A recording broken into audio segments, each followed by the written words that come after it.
노무현 정부와 문재인 정부는 남북 간 군사적 충돌로 죽거나 다친 국민이 한 명도 없었습니다. 그러나 지금 우리는 평화 대신 대결을 추구하는 정부가 또다시 국민 소득을 국대시키는 현실을 목도하고 있습니다. 한반도 평화의 길을 함께 걷는 깨어있는 시민 여러분, 그리고 내빈 여러분, 반갑습니다. 특히 권양숙 여사님 건강하신 모습 이렇게 뵙게 돼서 기쁩니다. 14남북 정상선언 17주년 기념식 및 2024 한반도 평화주간 폐막식을 갖게 된 것을 매우 기쁘고 뜻깊게 생각합니다. 지난 9월 19일부터 오늘 14남북 정상선언 17주년 기념일에 이르기까지 한반도 평화를 열망하는 우리의 의지를 담아 한반도 평화 공동사업 추진위를 구성하고 2주간에 걸쳐 다채로운 행사를 열었습니다. 수고해 주신 노무현 재단, 포럼 사이제, 한반도 평화포럼과 경기도, 광주광역시, 전라남도 관계자 여러분께 깊이 감사드립니다. 오늘 행사를 잘 준비하고 따뜻하게 맞아주신 김동연 지사님과 경기도민께도 각별한 마음을 전합니다. 이곳 경기도는 남북한 사이에 가장 길고 넓은 접경지역을 품고 있습니다. 분단의 고통을 가장 많이 겪는 지역이며 그만큼 평화의 열망도 가장 큰 곳입니다. 한반도 위기 상황이 오면 제일 먼저 주민들의 안전한 일상과 지역 경제에 직접적인 타격을 받는 곳입니다. 반대로 남북관계가 좋아지고 긴장이 완화되면 파주 일대의 상정벽혀의 변화가 보여주듯이 투자와 사람이 몰리고 지역 경제가 활성화되는 기회의 땅이 되었습니다. 평화가 안전이며 평화가 경제라는 것을 가장 절실하게 체감해온 곳이 경기도입니다. 17년 전 경기도는 전쟁의 폐허와 대결의 철조망을 뛰어넘는 평화의 상징이 되었습니다. 노무현 대통령님은 권장숙 여사님과 함께 자유로와 통일 대결을 거쳐 도보로 군사 분계선을 넘어 북녘 땅을 밟았습니다. 그때 두 분이 군사 분계선을 표시하는 노란 선을 걸어서 넘는 장면은 지금까지 한반도의 평화에 큰 획을 끊는 명장면으로 남아 있습니다. 14남북 정상선언은 평화와 번영의 한반도 시대로 나아가는 원대한 포부였고 매우 실천적인 합의였습니다. NLL이라는 군사안보 지도위에 평화 경제 지도를 새롭게 그린 서해 평화협력지대를 합의했고 개성공단이 실질적으로 가동되기 시작했습니다. 경기도의 접경지역에 대규모 여자 유치가 이루어졌고 우리 중소기업들도 새로운 활로를 찾았습니다. 남북관계 발전이 평화를 만들고 평화와 경제가 선순환하는 과정을 보여준 역사적 사건이었습니다. 나는 그때 정상회담 준비위원장으로서 남북 간의 협상을 실시간으로 조율하고 합의문을 도출해냈던 그 과정의 긴장과 감격이 지금도 생생합니다. 안타깝게도 14정상선언은 이어진 두 정부 동안 한 발짝도 앞으로 나가지 못한 채 멈춰 섰습니다. 무시대적이고 대결적인 이념이 또다시 우리 사회를 지배하며 남북관계는 파탄나고 평화 대신 군사적 긴장이 다시 높아졌습니다. 대화가 끊기고 남북 간 합의에 대한 존중이 사라진 자리에서 북한의 핵과 미사일 도발이 갈수록 고도화되었고 나아가 천안함 피격 사건, 연평도 포격 사건, 목함 지뢰 사건이 연이어 발생하며 꽃다운 우리 장병들과 민간인들이 희생되는 일까지 발생했습니다. 노무현 대통령이 꿈꿨던 평화와 번영의 한반도 시대는 결코 포기할 수 없는 우리 결의의 수건이며 남과 북이 함께 열어가야 할 공동의 미래라는 것을 우리는 다시 한번 절감했습니다. 문재인 정부는 14정상선언의 정신을 이어받아 평화의 의지를 더욱 확고히 했습니다. 노무현 대통령이 심은 14정상선언이라는 소중한 나무는 11년의 긴 단절에도 시들지 않는 평화의 나무로 자랐습니다. 14정상선언은 문재인 정부에서 더 발전된 합의로 나아가는 출발점이 되어 4.27 판문점 선언과 9.19 평양 공동선언으로 더욱 활짝 꽃을 피울 수 있었습니다. 9.19 평양 공동선언의 부속 합의서로 채택된 남북 군사합의는 가장 핵심적 성과였습니다. NLL을 포함한 비무장지대를 평화지대로 만들고 육해공 어디서든 우발적인 충돌 가능성을 방지하며 남북 간 사상 최초로 체결된 구체적 군사 합의였습니다. 한반도에 다시 평화의 시간이 오면서 그 토대 위에서 평화경제와 원정의 한반도를 그릴 수 있게 되었습니다. 특히 경기도와 강원도 일대의 접경지역은 남북경제협력, 관광, 생태, 문화가 어우러지는 평화경제지대의 실현이 눈에 보이는 듯 했습니다. 하지만 안타깝게도 더 진도를 내지 못했습니다. 하노이 모딜의 옥경과 장기간 국경이 봉쇄되는 코로나 팬데믹의 밤초를 만나면서 평화는 불가역적 단계로 나아가지 못했고 평화경제의 꿈도 중단되고 말았습니다. 못내 아쉽습니다. 그러나 분명해진 것은 우리가 평화의 길을 걸을 때 소중한 국민의 생명과 안전을 지키고 경제와 문화를 꼭 줄 수 있다는 사실입니다. 노무현 정부와 문재인 정부는 남북 간 군사적 충돌로 죽거나 다친 국민이 한 명도 없었습니다. 대화가 최고의 안보라고 하는 첫 번째 이유입니다. 한반도 리스크가 사라지며 국가 신용도와 함께 국민 소득 등 각종 경제 지표가 크게 상승했습니다. 대화가 최고의 안보라고 하는 두 번째 이유입니다.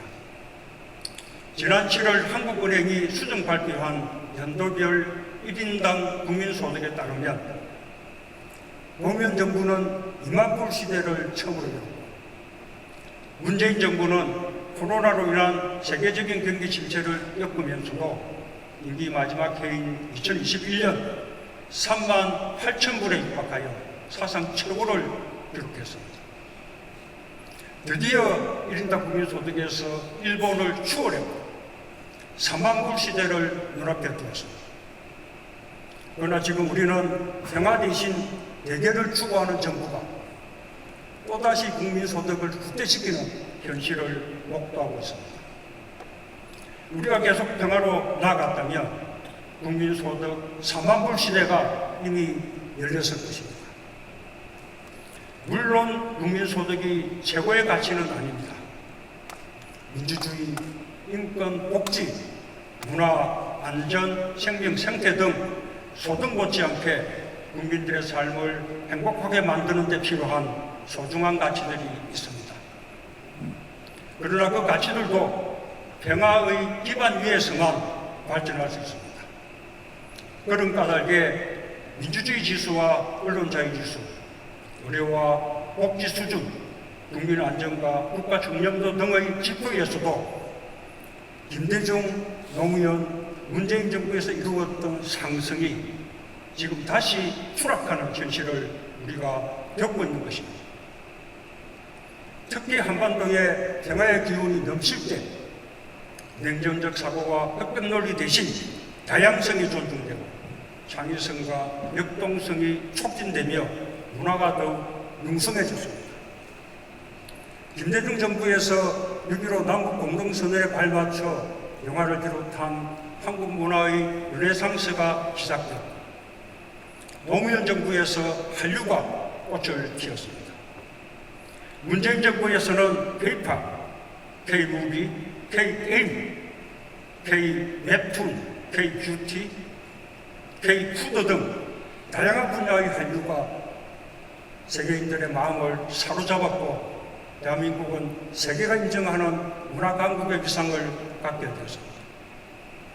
국민들과 해외 교민들은 대한민국의 높아진 위상을 자랑스러워했습니다.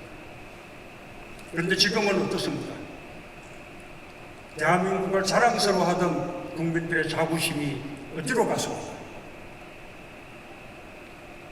평화는 예와야 보수와 진보를 넘어 함께 추구해야 할 절대적 가치입니다.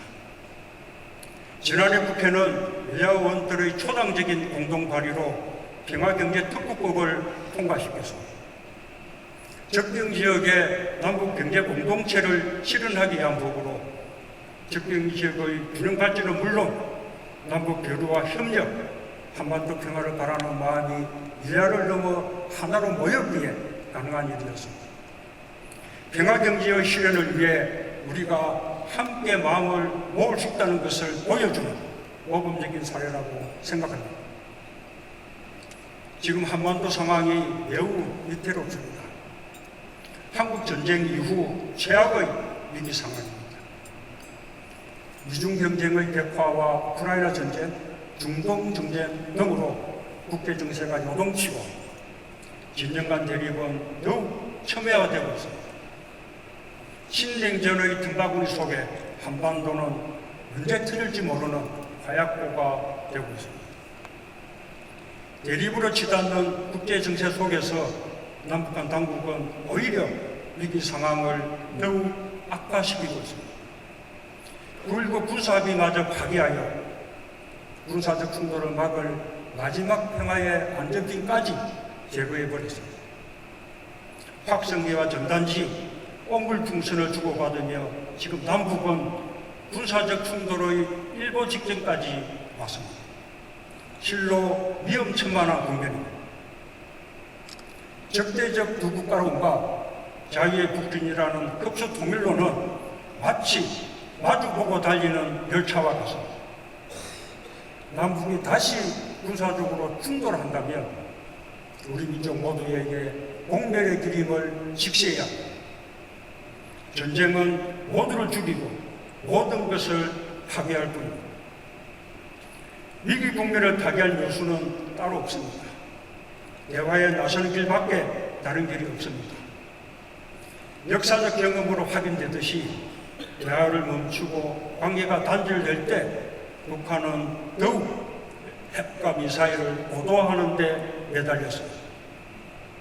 대화 단절이 길어질수록 비핵화의 길에서 멀어질 뿐입니다. 노무현 정부는 북핵 위기 속에서 육자회담을 가동하며 비핵화를 위한 진지한 대화에 임했고 그 성과에 의해서 남북관계 발전과 14정상선언까지 나아갈 수 있었습니다. 문재인 정부는 일촉즉발의 전쟁 위기 속에서도 한반도 비핵화를 평화적으로 달성해야 한다는 원칙을 갖고 미국 정부를 적극적으로 설득하면서 인내심 있게 북한을 대화로 이끌어내기 위한 노력을 기울였습니다.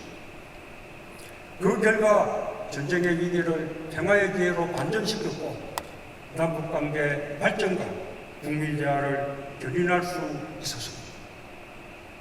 가장 위기일 때가 대화의 적기입니다. 대화는 그냥 하늘에서 떨어지는 것이 아니고 남이 만들어주는 것도 아닙니다. 서로 간의 신뢰와 진정성이 있는 노력이 축적되어야만 가능한 일입니다. 북한은 핵과 미사일에 매달리는 무모한 행위를 즉각 중단하고 대화에 나서야 합니다. 당면한 위기가 충돌로 치닫는 것을 막기 위해 남북한은 서로 자제해야 합니다. 확성기와 전단, 우물풍선과 같이 대결을 부추기는 일체의 적대 행위를 중단하는 조치부터 취해야 합니다. 적대적 두 국가나 자유의 북중과 같은 상대를 자극하는 언행을 삼가고 역지사지의 자세로 서로를 대화의 상대로 존중해야 합니다. 외교적 노력도 중요합니다. 우리 스스로를 위험에 빠뜨리는 신냉전에 평성하거나 대결구도의 최선제에서는 어리석음을 금하지 말아야 합니다. 한미동맹을 튼튼히 하면서 국익을 최우선에 두는 군행외교로 스스로 평화의 길을 찾고 더 나아가 평화의 중재자가 되었다. 미국의 대선 이후 새 정부가 출범하고 언젠가 북미 대화가 재개될 때 지금처럼 우리가 대화를 외면하고 대결 노선만 고집하다가는 대화 국면에서 뒷전에서 밀려나와 소외되고 또다시 한반도의 운명을 남에게 맡기는 처지로 전락하게 될 것입니다. 역사는 더디지만 진보하는 법입니다. 남북관계와 한반도 평화를 위한 여정도 퇴행을 반복하면서도 다시 옳은 길을 찾고 앞으로 전진해 왔습니다. 한반도 평화를 만드는 주체는 국민입니다. 지금처럼 평화가 뒷걸음칠 때 바로잡을 힘은 국민에게 있고 평화의 길로 이끄는 힘도 국민에게 있습니다. 위대한 우리 국민이 있기에 지금의 퇴행의 시간도 머지않아 멈출 것이며 한반도 평화의 시계가 다시 돌아갈 것입니다. 그 어느 때보다 우리가 살고 싶은 평화로운 나라를 만들기 위해 깨어있는 시민들의 조직된 힘이 절실합니다. 평화, 가야 할 변화를 위해 국민 여러분께서 함께 힘을 모아주시기 바랍니다. 감사합니다.